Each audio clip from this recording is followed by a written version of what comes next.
Hello everyone. This is your Aanchal Kumari and आप मुझे देख रहे हो गेट एवरीड चैनल पे। अगर आप मेरे चैनल पे न्यू हो तो चैनल को लाइक शेयर सब्सक्राइब करें because I need your support. And ठीक है, हम मुद्दे पे आते हैं, सीधा बात करते हैं, कोई बकवास नहीं करेंगे। आज मैं बात करने वाली हूँ कॉग्निजेंट के बारे में कि कॉग्निजेंट कैसी कंपनी है। अगर आपका इंटरव्यू हुआ है, अगर आपका सिलेक्शन हो गया है कॉग्निजेंट में, तो आपको ज्वाइन करना चाहिए या नहीं करना चाहिए। एंड अगर आपका सिलेक्शन नहीं हुआ है, if you want to join Cognizant, तो आपको वो भी करना चाहिए या नहीं करना चाहिए। एंड कॉग्निजेंट में ज्वाइन करने से क्या क्या फ़ायदे हैं, तो वो सब मैं क्लियर करूँगी। ओके, क्योंकि बेसिकली मैं कॉग्निजेंट में काम कर चुकी हूँ, 1 साल का मेरा एक्सपीरियंस है कॉग्निजेंट में और मेरा पहला company Cognizant. So as a fresher I join in Cognizant. तो मैं बताती हूँ, जब मैं जॉइन की थी मुझे ऐसा लग रहा था कि ठीक है, कंपनी ठीक है करके। लेकिन जब मैं जॉइन की और फिर वहाँ की इन्वायरमेंट मैंने देखा, तो मुझे बहुत अच्छा लगा कि कंपनी बहुत अच्छी है, लिटरली बहुत अच्छी है। अगर मैं वहाँ की वर्क इन्वायरमेंट का बात करूँ, तो वो बहुत अच्छा है, वर्क कल्चर बहुत अच्छा है वहाँ का। बट कुछ चीज़ें आपको तो ध्यान में रखना पड़ेगा, कुछ-कुछ ऐसे चमचे मिलेंगे जो आपको परेशान करेंगे, बट आपको बहुत बोल्ड होना पड़ेगा, आपको अपने लिए स्टैंड लेना पड़ेगा, दैट्स इट।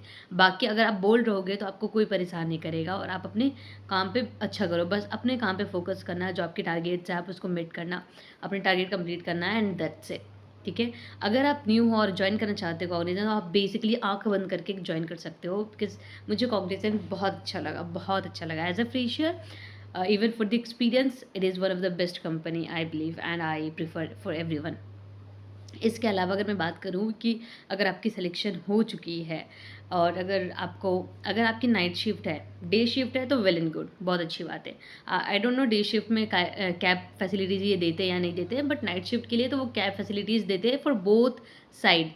तो इनका एक चीज़ मुझे बहुत अच्छा लगा कि आपको एक तो कैब फैसिलिटीज़ दोनों साइड की देते हैं और आपकी सैलरी जो है उस पे से आपकी कोई भी डिडक्शन नहीं होती है कार फैसिलिटी के लिए। तो कैब फैसिलिटी के लिए आपको कोई भी सैलरी से डिडक्शन नहीं होता है, ₹1 तक भी नहीं। आपकी जो भी डिडक्शन होते हैं सैलरी से, वो सिर्फ़ पीएफ वगैरह का होता है, दैट्स इट।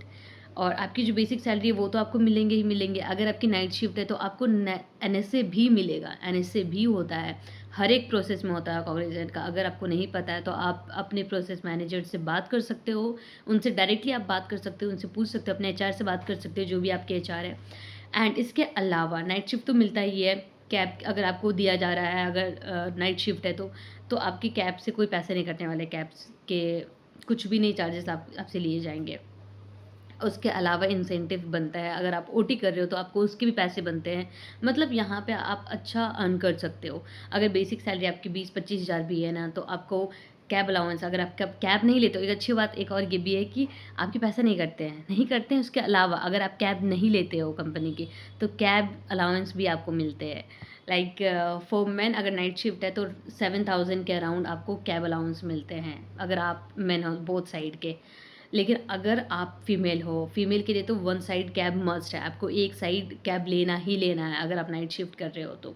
क्योंकि नाइट शिफ्ट वालों को क्या होता है ना, फीमेल को सेफ्टी प्रोवाइड करते हैं एंड फॉर दैट बेसिस ये पॉलिसीज़ है कि अगर आप कैब लो या ना लो, फॉर फीमेल कैंडिडेट, अगर आप कैब लो या ना लो तब भी आपको उसके पैसे नहीं मिलेंगे, एक साइड के, नाइट में जब आपको वापस ड्रॉप फैसिलिटीज़ मिलते हैं तब के।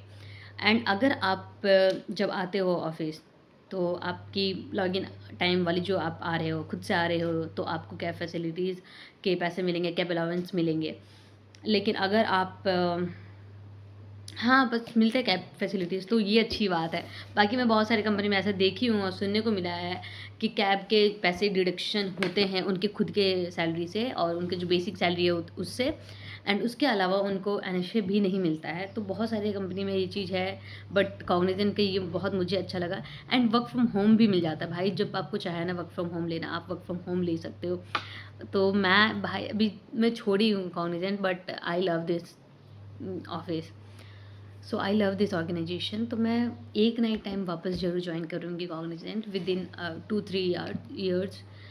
2-3 साल के अंदर मैं कॉग्निजेंट वापस जॉइन करूँगी and that to be just because of the work culture. वहाँ की वर्क कल्चर मुझे बहुत अच्छी लगी एंड उसकी पॉलिसीज़ भी मुझे बहुत अच्छी लगी। आँख बंद करके आप जॉइन कर सकते हो।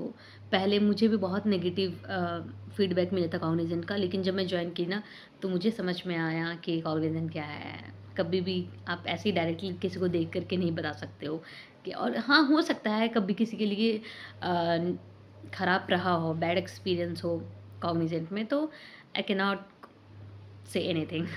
हो सकता है सबके लिए एक जैसा नहीं होता है सब कुछ। तो हाँ, बस मुझे ये बात करना था। इसके अलावा अगर आपको और भी कुछ कोई क्वेश्चंस है रिगार्डिंग कॉग्निजेंट, तो आप मुझे पूछ सकते हो कमेंट में। I will definitely cover it, मुझे बहुत अच्छा लगेगा।